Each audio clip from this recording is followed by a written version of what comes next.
ok? E a hipótese do meu contínuo é o que? É que num pequeno elemento de fluido, um pequeno volume do espaço, o número de partículas nesse elemento tem que ser constante.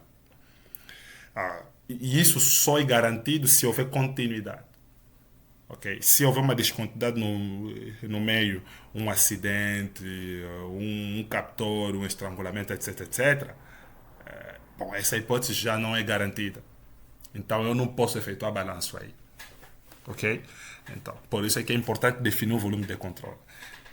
E para o balanço global, o nosso volume de controle aqui vai ser a totalidade da coluna.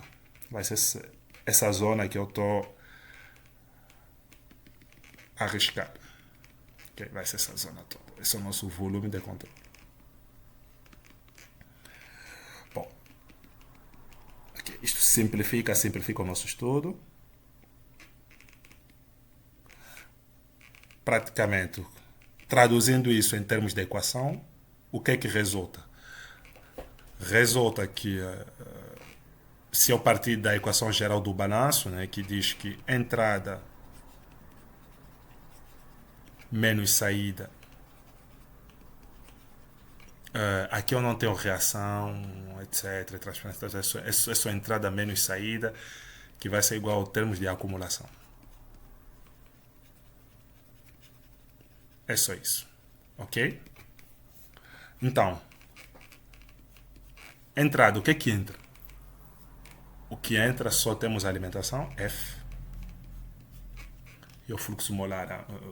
O balanço aqui é molar, porque um balanço de matéria ou tem que ser feita em massa ou em número de moles, porque são as únicas grandezas que se conservam. O volume não se conserva, ok? Então, F é o fluxo molar que entra. E a saída temos dois termos. Temos o bruto, menos, e temos o top, que é a receita. D. Ok? Tudo isso é igual ao termo de acumulação. O que é que se acumula? A acumulação é sempre um termo diferencial da quantidade que eu estou a fazer o balanço. Aqui eu estou a fazer um balanço molar, então tem que ser o número de moles no interior da coluna, que é M. M aqui é o hold up. É o hold up, é a massa retida na coluna, que é igual a um quilomol. Ok? E tem que se verificar claramente a consistência dimensional dessa equação. Aqui eu tenho mole por minuto. E aqui também eu tenho mole por minuto. Então a dimensão é verificada. Bom, se eu analisar isto, a hipótese que eu estou a utilizar é que não existe ODAP na coluna, que esse ODAP é constante. Se o ODAP é constante, implica que dm sobre dt, quer dizer que a derivada é igual a zero. Então isto simplifica, que daqui eu posso calcular o valor de B, né, da corrente desconhecida, que B é igual a F menos D. Depois eu substituir isto bate 0,5 kmol por minuto.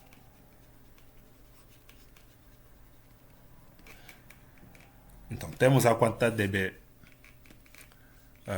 que sai na cauda, o fluxo. Agora é possível fazer um balanço parcial para obter as equações diferenciais propriamente dita. Ok? Então, fará o balanço parcial. Balanço em metanol, no caso, né? Vamos fazer o balanço em metanol. E vamos fazer prato por prato. Então, começamos com o prato número 3. É muito comum em destilação começar pelo topo, do topo a baixo, né? Se começamos pelo topo, que é o condensador, se vamos ver o condensador, no condensador é isto que está aqui, né? O que é que nós temos no condensador? Se eu fizer um pequeno esquema, eu vou ter aqui, né? Aqui tem a entrada, que é o vapor V, que entra com uma composição Y3. E aqui temos o líquido, que volta com uma composição X3. E temos o destilado D, que sai com uma composição Y3. Bom, aqui tem um problema. O vapor não entra com uma composição Y3, entra com uma composição Y2, porque é o vapor do estágio anterior, ok? Então, se eu fazer um balanço aqui,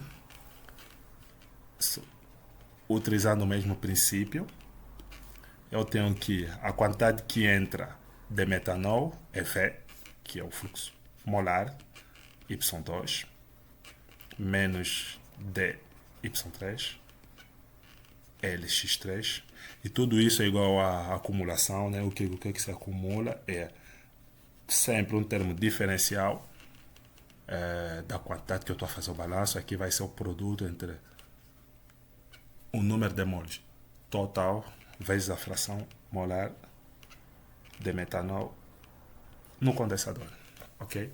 Então, esta é a minha equação diferencial a resolver. Eu posso exprimir isso, né? É muito comum exprimir isso tudo em função de R.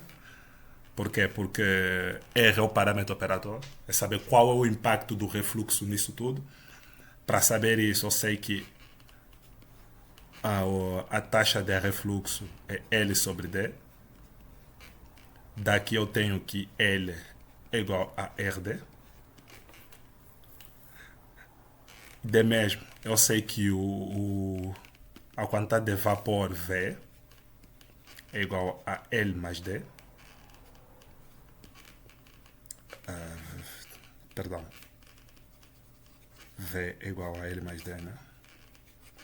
Então aqui V é igual a L mais D, o que implica que RD mais D, que eu tenho que mover aqui é igual a D fator de R mais 1.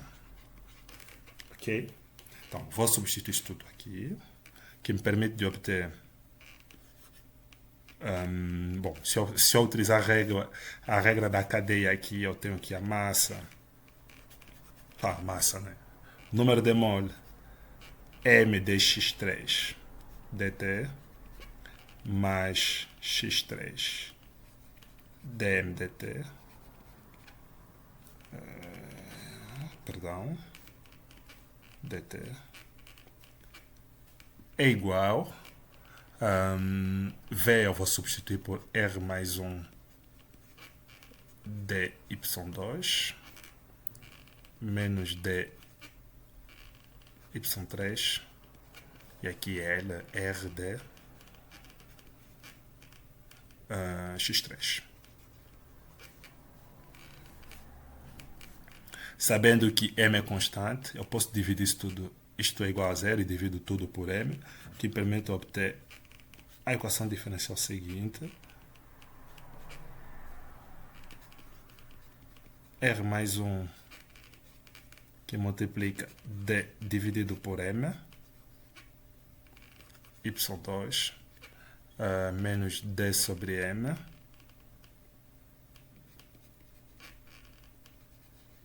Y3 e menos R D sobre M, X3.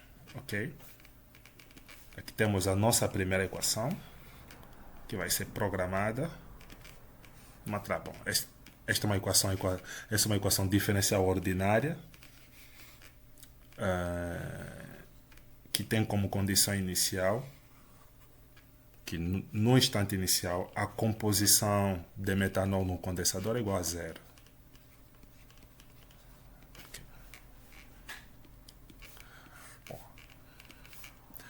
Vamos proceder exatamente da mesma maneira, ok? Para o estágio número 2, que é a alimentação. Se fizermos para a alimentação, o que é que nós temos? Para a alimentação, se eu fazer o mesmo esquema para a alimentação, vamos ver o nosso estágio alimentação, né? Para estágio, eu tenho F que entra, né? Eu tenho como entrada Como entrada do estágio tenho F, que entra com uma composição ZF. Tá? Depois tem o quê? Tem um vapor.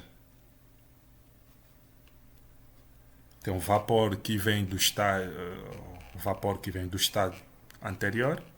Tem um vapor com a composição Y2, ok? E tenho o vapor que sai desse estágio, V, Y3. Tem o líquido que entra, que vem do estágio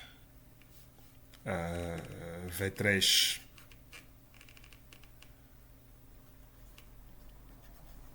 Y3, e tem um líquido que sai.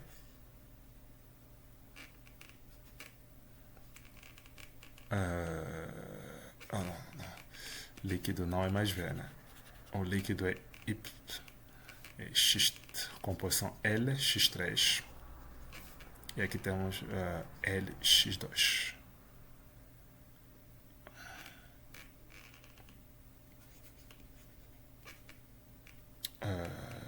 LX1. Aqui é V do estágio anterior é 1. Perdão. Aqui é 1. E aqui é o que sai desse estágio é 2. Ok. Ok. Tá, aqui temos a alimentação. Pode ser verificada.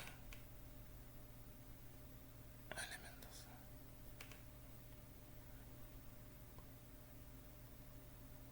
É exatamente isso. Então, efetuando o balanço, bom, começamos com a acumulação. A acumulação é sempre um termo diferencial em relação ao tempo, de x3, no caso, mx3, que vai ser igual a um termo, né? Ao termo da entrada, a entrada é F ZF mais LX3 menos LX2 mais, no caso, VY1 e menos VY2. Eu posso fatorizar L e Y, né? Posso fatorizar. Aqui eu mantenho ZDF dividido pela massa. E aqui eu tenho DDX3. Em relação ao tempo, bom, ele tá a entender que eu quero fazer no delta, né? Por isso é que ele está sempre a me propor o delta x3 mais L dividido por M fator de x3 menos x2 mais V dividido por M fator de y1 menos y2.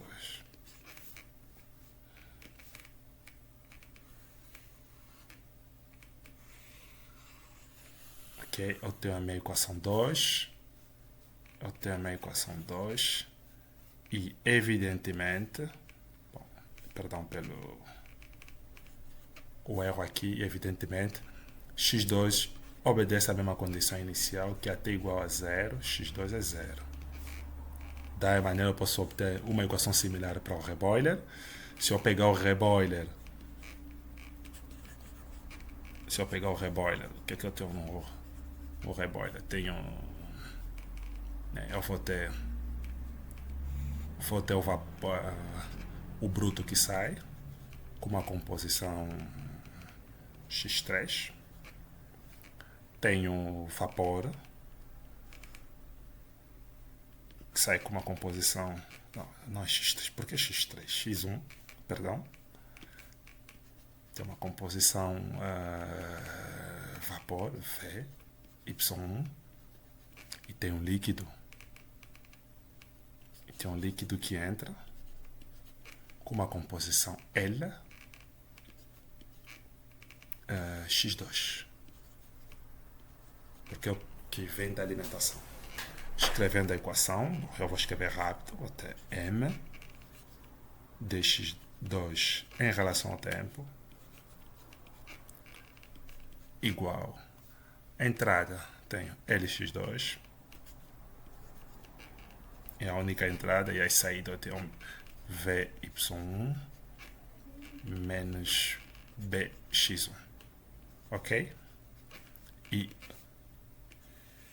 da mesma maneira x1 obedece à mesma condição inicial. A constante inicial é zero. Pronto. Na segunda etapa vamos ver como implementar isso no MATLAB, ok?